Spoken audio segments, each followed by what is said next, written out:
Get off the stage now." The command cut through the auction room like a blade.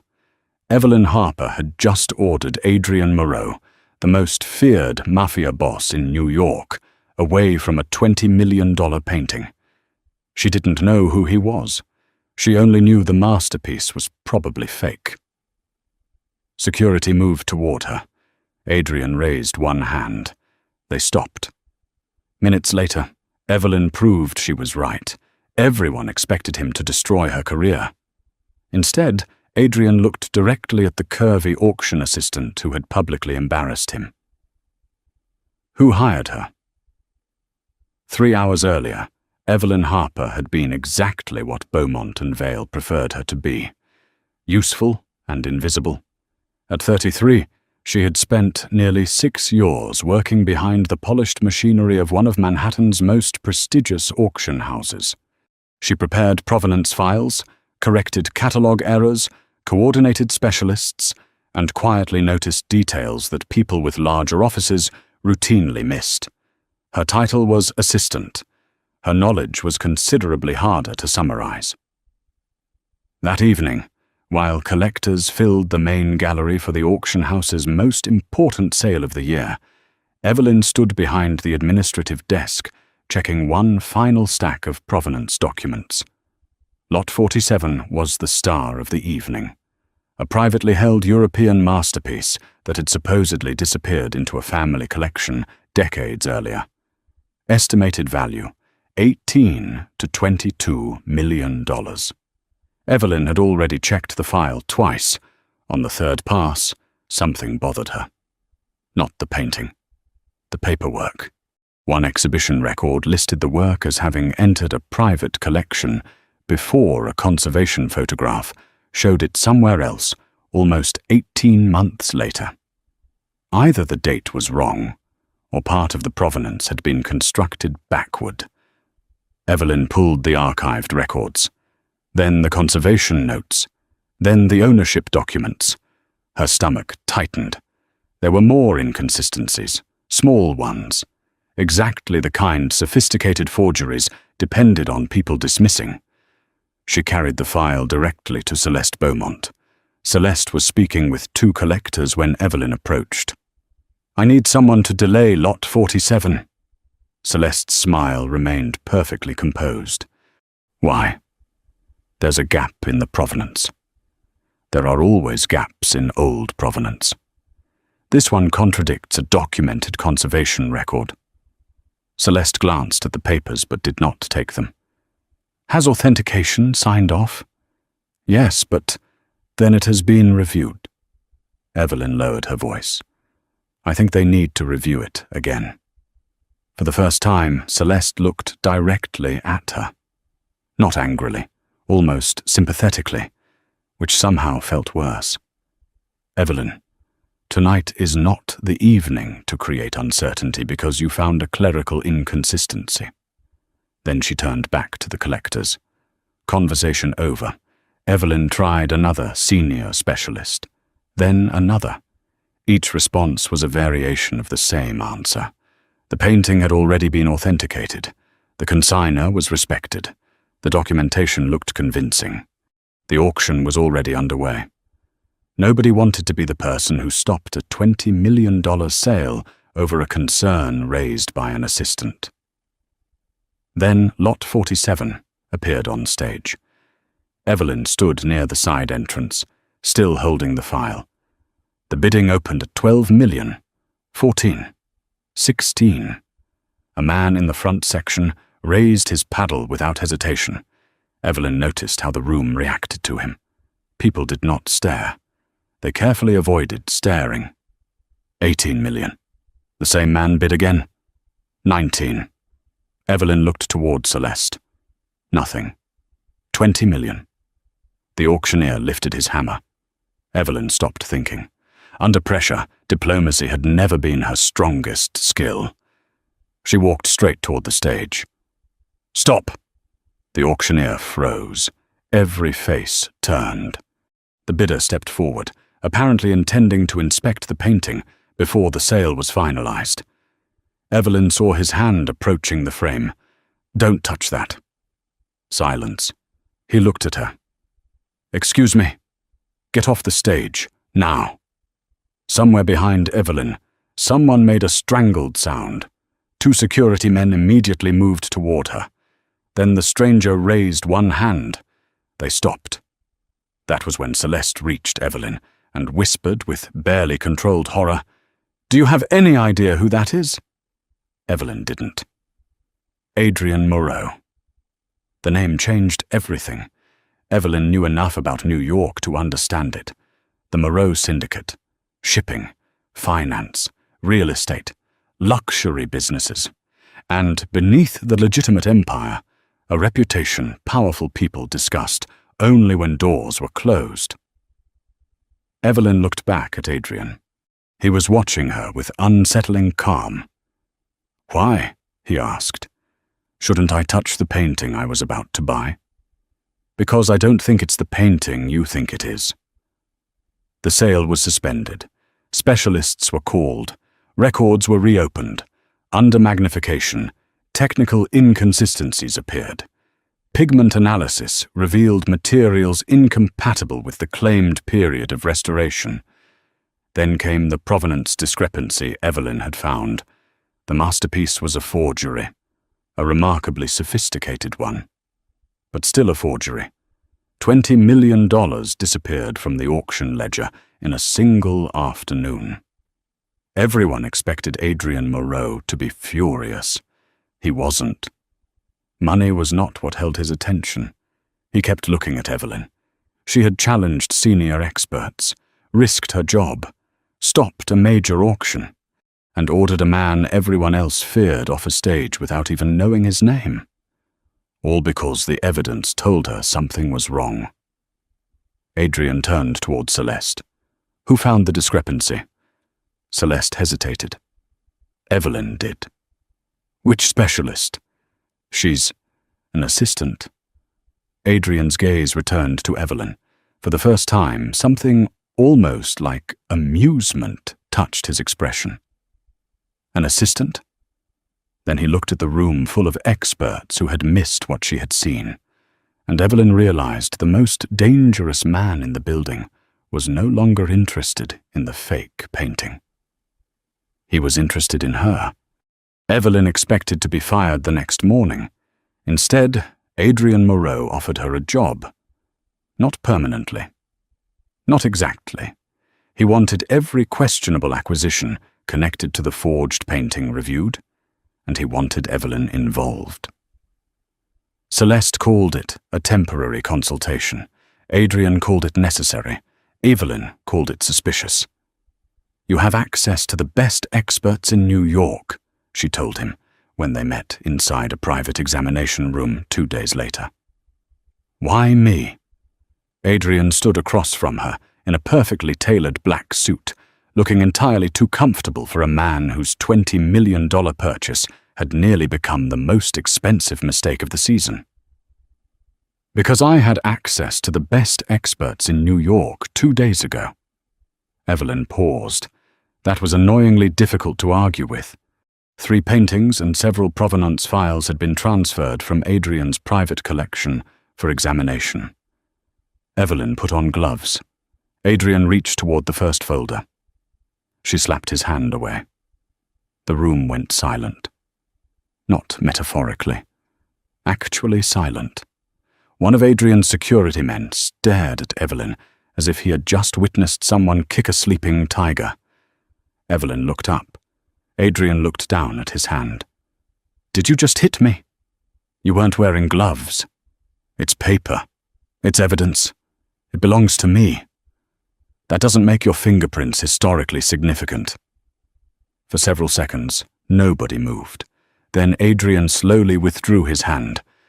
"Gloves," he said. One of his men immediately stepped forward.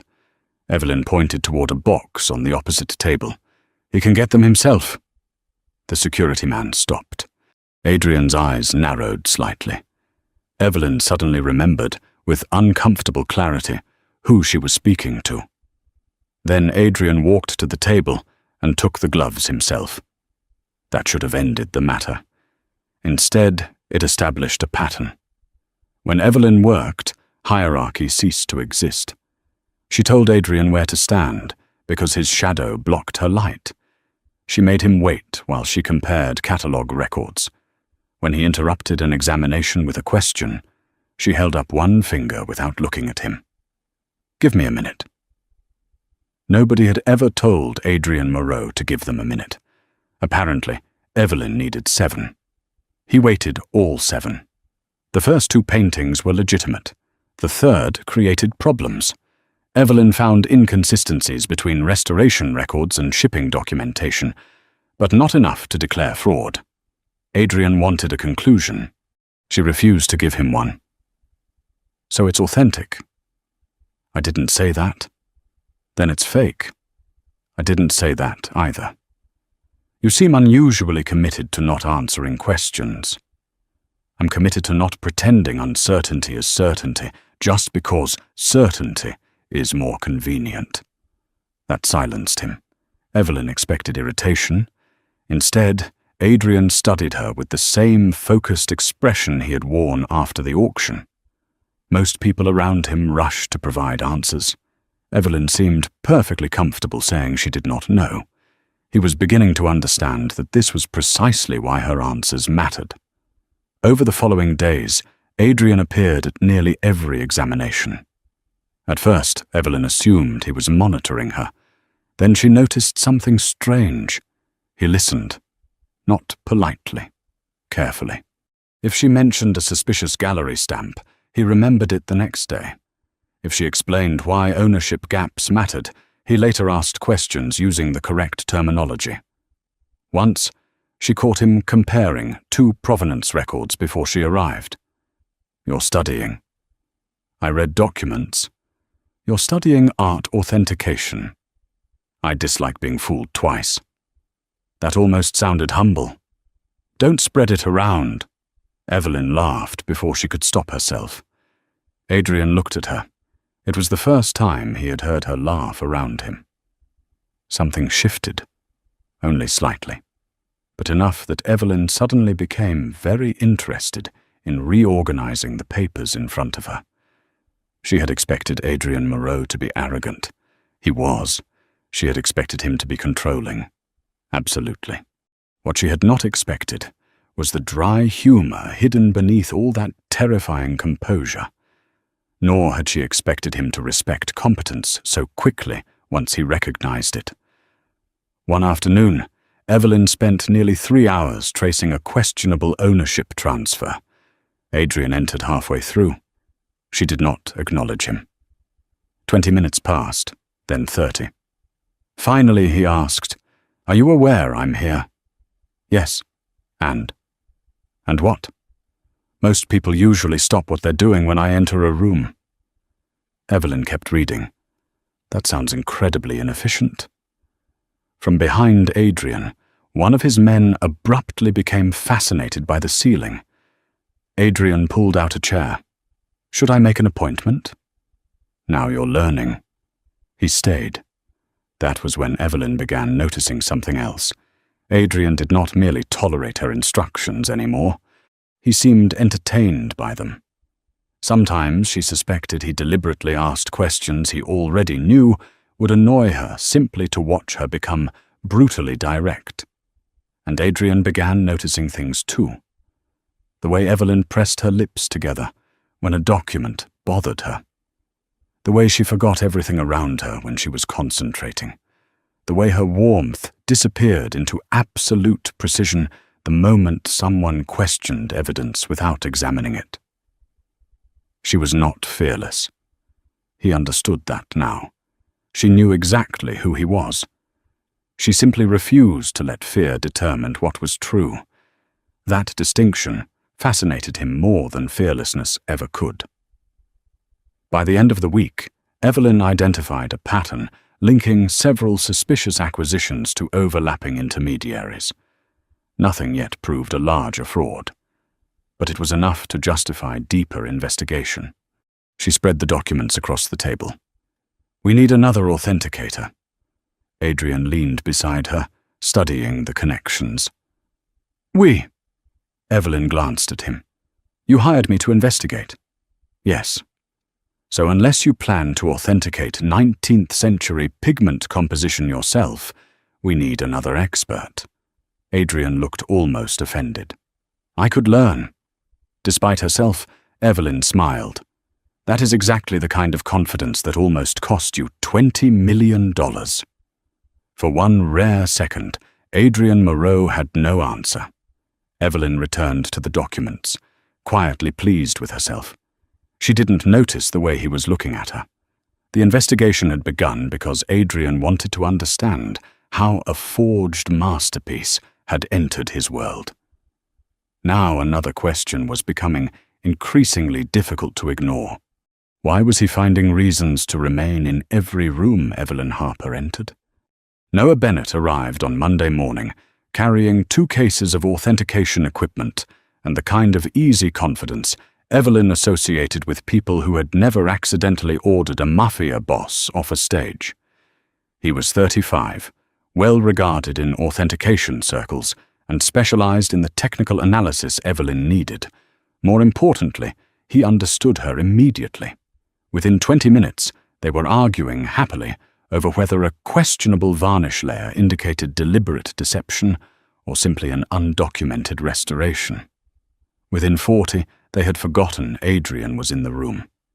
Adrian had not forgotten. Noah Bennett, he said from behind them. Noah turned. Yes. How long have you been authenticating professionally? Evelyn looked up. She knew that tone. Noah apparently did not. About 11 years. Any major attribution errors? No. Legal disputes? No. Financial conflicts with dealers? Noah blinked. Not that I'm aware of. Evelyn slowly removed her glasses. Adrian. He looked at her.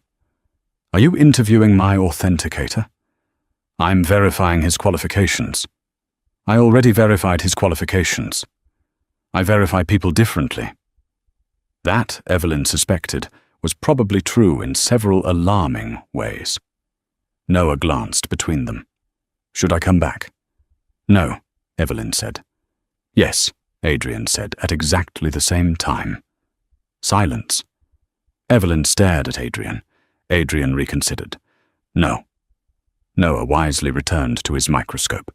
The investigation continued. So did Adrian's questions. Why had Noah left his previous position? Who had recommended him? Why had he spent 6 months working in Paris?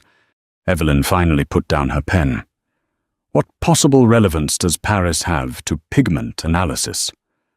It establishes background. It establishes geography. Adrian said nothing. Evelyn narrowed her eyes. Then she understood. The realization was so absurd that she almost laughed. Adrian Moreau was jealous.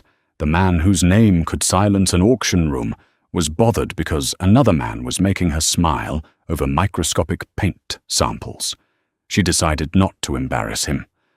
Mostly. Over the next several days, Adrian appeared with suspicious frequency. He claimed the investigation required his oversight. Evelyn noticed that his oversight became particularly rigorous whenever Noah leaned close to show her something.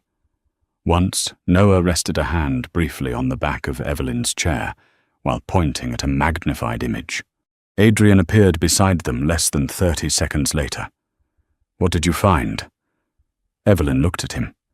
Nothing yet. Then why are you both smiling? Noah answered innocently. I made a joke.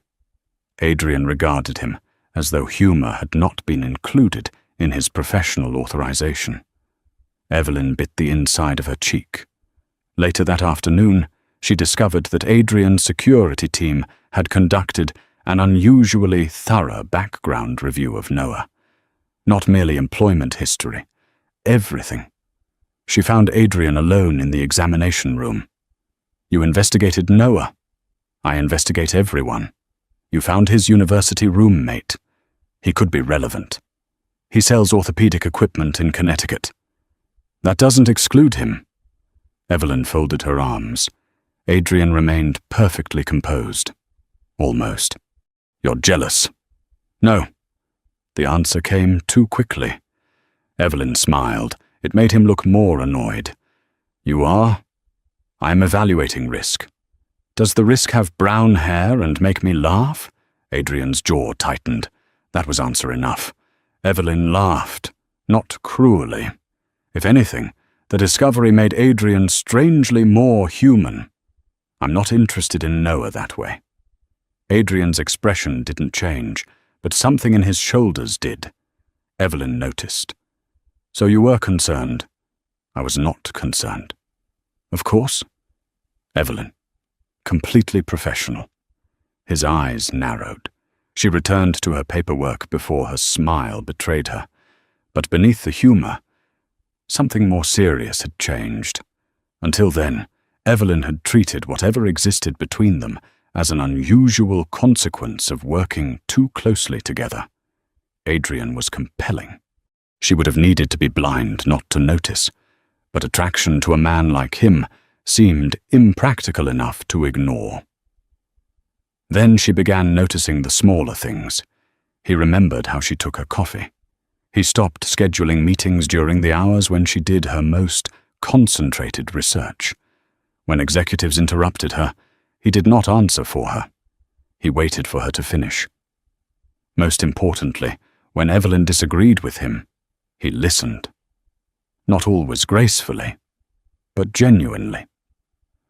One evening, after Noah had left, Evelyn found Adrian studying the web of documents covering the conference table. You're doing it again, she said. What? Thinking like you can intimidate paperwork into confessing. It has worked on people. Paper has stronger boundaries. A faint smile appeared.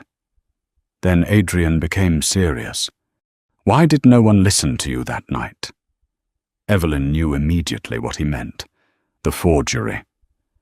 They thought someone with a better title would have noticed first. That isn't an answer. It's the real one. She gathered several documents into a folder. People trust hierarchy because it's convenient. If the important person is automatically the smartest person in the room, nobody else has to risk being wrong. And you risked it. I was terrified. Adrian looked at her. That surprised him. Evelyn smiled faintly. You thought I wasn't? You ordered me off a stage. I didn't know you were you. And after you knew, I was significantly more terrified. He laughed quietly. Then Evelyn's expression softened. But the painting was still fake. There it was again, the thing Adrian could not stop returning to. Her fear had changed nothing about the truth, and the truth had changed nothing because of his power. He stepped slightly closer, not enough to touch her, enough for Evelyn to become aware of the distance between them. Most people approached Adrian wanting something: influence, protection, money, approval. Evelyn seemed most interested in preventing him from touching documents without gloves. You know, Adrian said quietly, people usually try very hard to make me like them. That sounds exhausting. You don't. I'm working on 27 provenance records. I don't have time. His smile came slowly. Evelyn felt her heartbeat change. For a moment, neither moved. Then her phone buzzed with a message from Noah about laboratory results. Adrian glanced toward the screen. Evelyn caught him. Oh, absolutely not. I said nothing. Your face did. My face said nothing. Your face just conducted another background check. Adrian walked toward the door. Good night, Evelyn. She laughed as he left. But after the door closed, her smile remained. Because jealousy had revealed something neither of them had been willing to say. Adrian was no longer staying close because of the investigation alone. And increasingly, neither was she. By the time Beaumont and Vale hosted its private collector's reception 2 weeks later, Evelyn's role had become impossible to ignore. She was no longer standing behind registration desks or carrying files between specialists. Collectors were asking for her opinion. Adrian was asking for it too. Celeste Beaumont noticed both. The reception gathered some of New York's most influential collectors, dealers, and advisors in one room. Evelyn had been invited because the auction house needed to reassure clients after the forgery scandal. Officially, she was there to answer questions about provenance procedures. Unofficially, she was evidence that Beaumont and Vale had caught the problem. Evelyn found that ironic. The same institution that had ignored her warning was now benefiting from the fact that she had refused to stay quiet. Celeste waited until a small group of important collectors had gathered around Evelyn before approaching. Her smile was flawless. "I must say, Evelyn, your recent rise has been extraordinary." The compliment sounded almost genuine. Almost. Evelyn recognized the danger anyway. "Thank you." One rarely sees someone move so quickly from administrative support into advising on acquisitions of this significance. Several people became quiet. Adrian stood across the room. He heard the change in Celeste's tone immediately. "So did Evelyn," Celeste continued pleasantly. "Of course, provenance scholarship traditionally requires years of specialized academic training, institutional relationships, and experience at the highest levels." There it was. No insult, no raised voice, just a carefully polished reminder that Evelyn had none of the credentials the room had been taught to worship. One collector shifted uncomfortably. Celeste smiled at Evelyn. "I only worry that recent excitement may cause people to confuse one fortunate observation with expertise." Adrian started forward. Evelyn saw him. She gave him the smallest shake of her head. "Stop." Adrian stopped. That alone caught Celeste's attention. Perhaps everyone's. The most feared man in the room had just been silently instructed not to interfere, and he had listened. Evelyn turned back to Celeste. "You're right about one thing." Celeste seemed surprised. "Am I?" "One observation shouldn't establish someone's expertise." Evelyn's voice remained calm. "It should be tested, questioned, verified against evidence." "Exactly. That's what I wanted done with Lot 47. The room became very still. Celeste's smile weakened slightly. Evelyn continued. "I didn't ask anyone to believe me because I was an assistant. I wouldn't ask anyone to believe me because I had an impressive title either." She glanced around the group. "I asked them to examine the evidence." No one interrupted. The problem wasn't that Beaumont and Vale lacked qualified people. The painting had been seen by experienced specialists. The documentation had been handled by people with excellent credentials. Evelyn paused. And yet nearly everyone missed the same warning signs. Celeste's expression cooled. "Forgery can deceive even experienced professionals." "Of course." Evelyn nodded. "That's exactly the point." She was not attacking now. She was explaining. Which somehow made the room listen more carefully. Expertise isn't dangerous. Prestige isn't dangerous.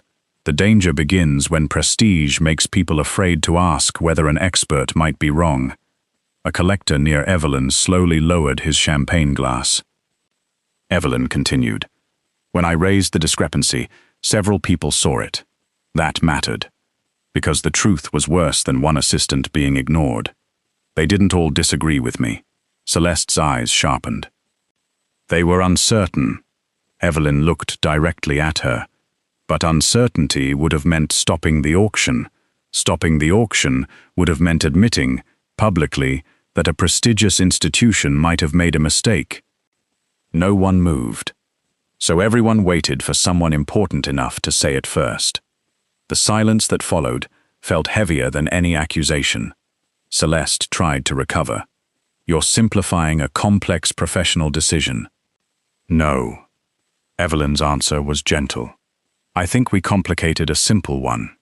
She let the words settle. "If there is credible evidence that a $20 million painting might be fake, you stop selling it." Across the room, Adrian's expression changed. Not amusement this time. Pride.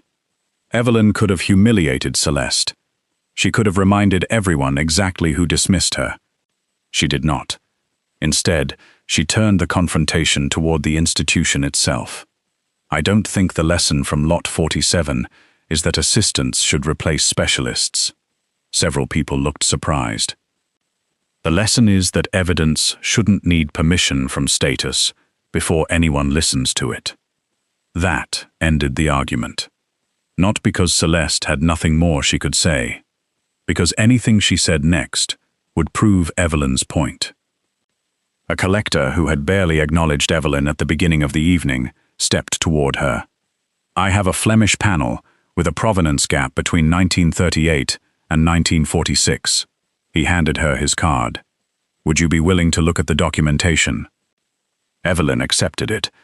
"I'd be happy to." Another collector approached. Then another.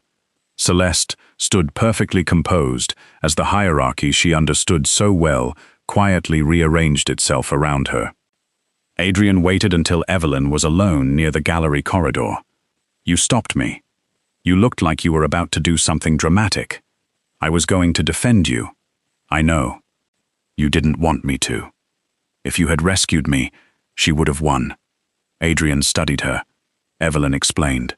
"She wanted everyone to think my credibility existed because you gave it to me. And instead, I made them decide based on what I said." A faint smile touched his mouth. "You enjoy being right. Everyone enjoys being right. You enjoy it professionally." "That's because I'm professionally right more often than you." Adrian almost laughed. Then his expression became serious. "I would have stopped the room for you." Evelyn looked at him. "I know." There was something unexpectedly intimate in the answer. Then she added softly, "But you didn't." Adrian understood. For most of his life, power meant acting, intervening, controlling outcomes. Tonight, respecting Evelyn had required something harder. Standing still, letting her fight a battle she did not need him to win. He had admired her when she challenged him. He had become fascinated when she proved him wrong. But watching her stand alone in a room designed to diminish people like her, refusing both humiliation and rescue, changed something deeper.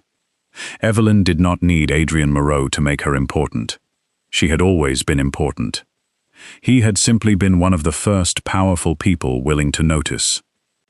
Neither of them knew yet that the most difficult test of that respect was still waiting inside the investigation, because the next time Evelyn told Adrian something he did not want to hear, the price would not be $20 million. It would be hundreds of millions. The evidence appeared where Evelyn had learned the most dangerous evidence usually did. Not in one dramatic discovery. In details everyone else had decided were too small to matter. A shipping date that preceded an insurance declaration. A restoration invoice issued by a company that had not yet existed. 3 works purchased through different intermediaries, but routed through the same private holding structure. Evelyn spent 2 days checking everything before she allowed herself to reach the conclusion forming in front of her. Then she found the connection. One of the holding companies belonged to the corporate network of Adrian's most important, legitimate business partner. Evelyn stared at the name. This was no longer about paintings. The partnership connected shipping terminals, luxury developments, and international investments worth hundreds of millions of dollars. Accusing the man behind it without overwhelming evidence could destroy far more than a business relationship. Evelyn checked everything again. Then a third time. The conclusion remained the same. She took the file to Adrian. He was alone when she entered his office. One look at her face, and he closed the document in front of him. What happened? I found the connection. She placed the file on his desk. Adrian opened it. Evelyn explained each document carefully. No speculation. No accusation beyond what the evidence supported. As she spoke, Adrian's expression became unreadable. He recognized the companies immediately. When she finished, silence filled the room. How certain are you? Certain enough to recommend an independent investigation. That wasn't my question. Evelyn met his eyes. The evidence indicates someone inside his corporate network helped move fraudulent acquisitions through legitimate channels. Someone inside the network. Yes, not necessarily him. Correct. Adrian leaned back. For the first time since Evelyn had known him, he did not seem intimidating. He seemed trapped between two realities. The partner implicated by her evidence had spent years building businesses beside him. Their contracts were worth hundreds of millions. Banks trusted the partnership. Investors trusted it. Entire developments depended on it. Opening an investigation would send a message before any conclusion was reached. Suspicion alone could fracture everything. Adrian looked at Evelyn. If you're wrong, the damage cannot be undone. I know. You could destroy a partnership worth more than everything we've investigated combined. I know, and you're still giving me this. Evelyn's expression changed slightly. I'm giving you what I found. Nothing more. She did not ask him to trust her, did not mention the forgery, did not remind him that she had been right before, and she did not ask him to choose between her and his partner. She simply stood beside the evidence. If you want another expert to review my conclusion, you should. Adrian watched her. But I won't change it because the consequences are expensive. There it was. The same quality that had stopped a $20 million auction. Only now, the cost of listening was far greater. Adrian had spent his life surrounded by people who understood power. They knew when to agree, when to soften bad news, when to make inconvenient facts disappear beneath convenient explanations. They called it loyalty. Sometimes it was.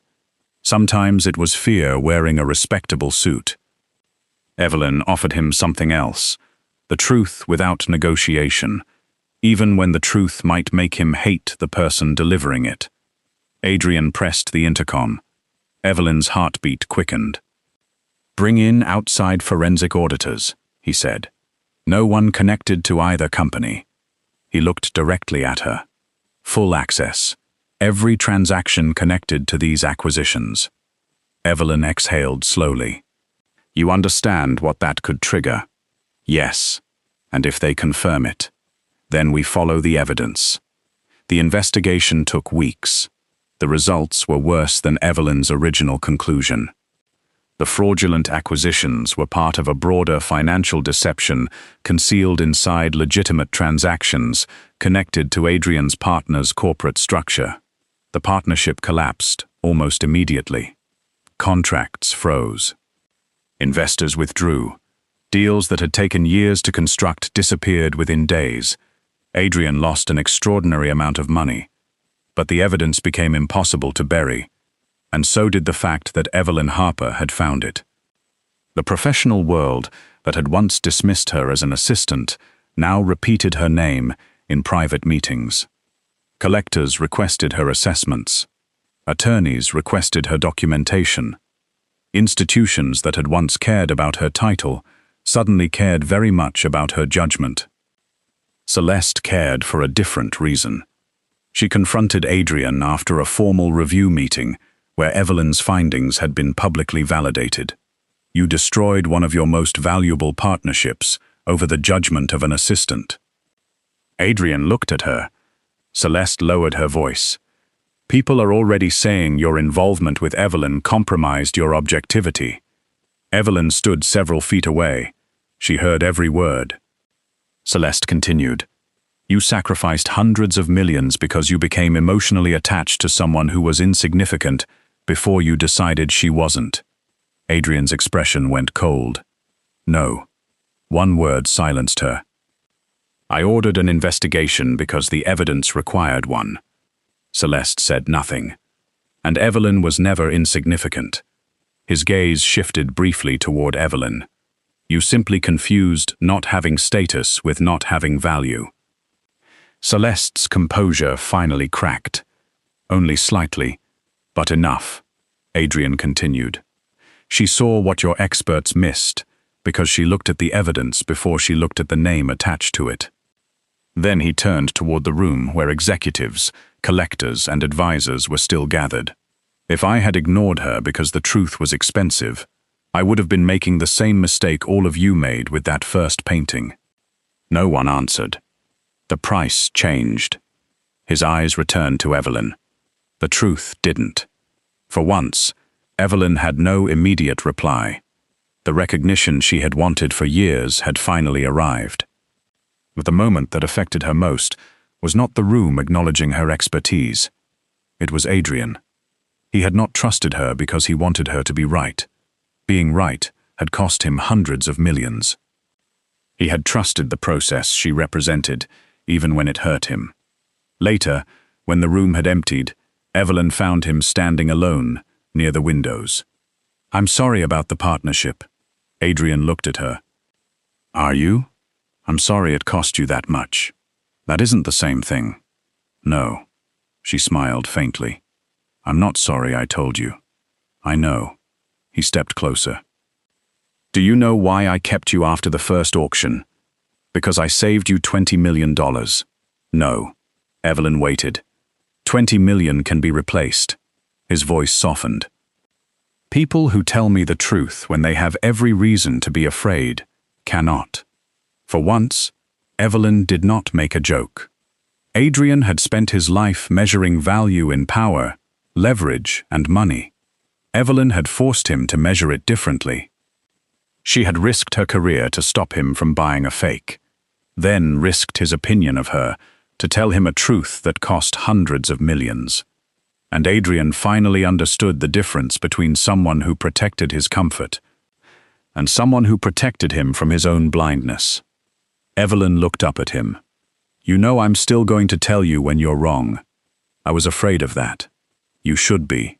A quiet smile appeared on his face. This time, when he reached for her hand, Evelyn let him take it.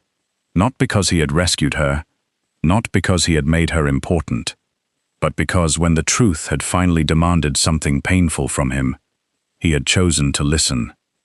6 months later, Evelyn Harper entered Beaumont and Vale through the front doors, not the staff entrance, and not as anyone's assistant.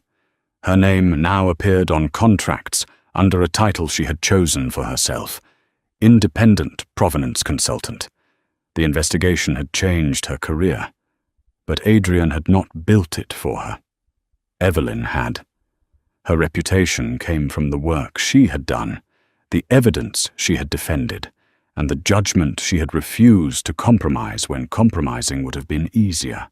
Collectors who once would have walked past her now hired her before making major acquisitions. Museums requested consultations. Auction houses asked her to review difficult provenance cases. Adrian Moreau became one of her clients. Eventually, he became something else. Their relationship developed much the way their professional one had.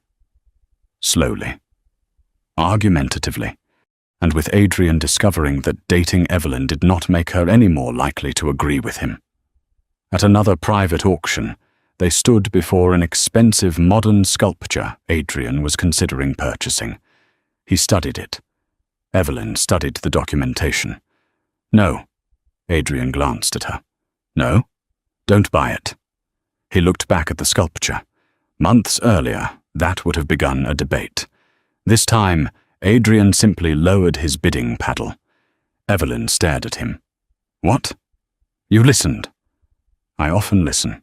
You often argue first." "I'm becoming efficient." She looked genuinely impressed. "I'm proud of you." "Don't be patronizing. I said I was proud." "You said it like I learned to sit." Before Evelyn could answer, a familiar voice came from behind them. "Evelyn." Noah Bennett approached with a smile. "I heard you were consulting on the Van Acker collection." "I am." "Congratulations. That's a serious acquisition." "Thank you." Adrian moved half a step closer to Evelyn. She noticed immediately. Of course she did. She looked down at the small distance Adrian had just eliminated, then slowly looked up at him.